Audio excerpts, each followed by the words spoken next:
لا ند ولا حد لمولى الآن كما كان ولم يلق زوالا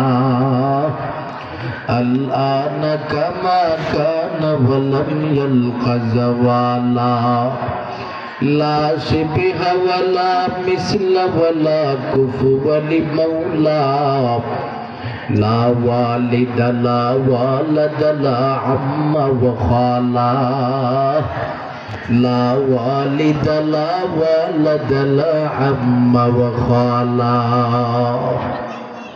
الحمد لله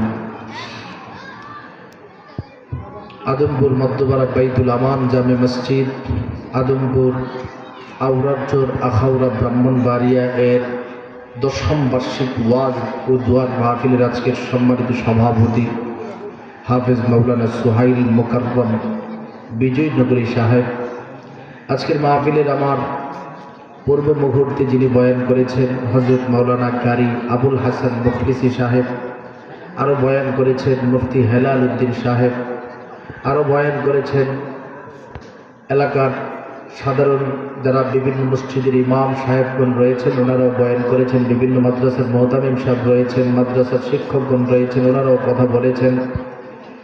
পাশাপাশি আমার ডানে বামে সামনে পিছনে উপবিষ্ট আছেন এলাকার ধর্মপ্রাণ মুসলমান ভাইয়েরা, পর্দার অন্তরালের পর্দানিশীন মা ও বোনেরা।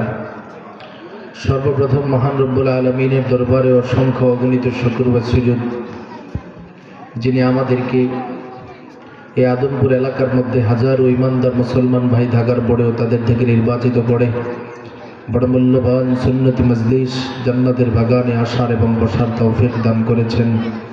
সেজন্য সকলেই জবান খুলে অন্তরের অন্তঃস্থল থেকে মালিকের শাহী দরবারে শুকর গুজার করি, পড়ি আলহামদুলিল্লাহ। আমরা যে মজলিসের মধ্যে এসেছি, এই মজলিস হলো আদবের মজলিস, নেককারদের মজলিস। এই মজলিসের মধ্যে কোনো গুনার কথা হয় না।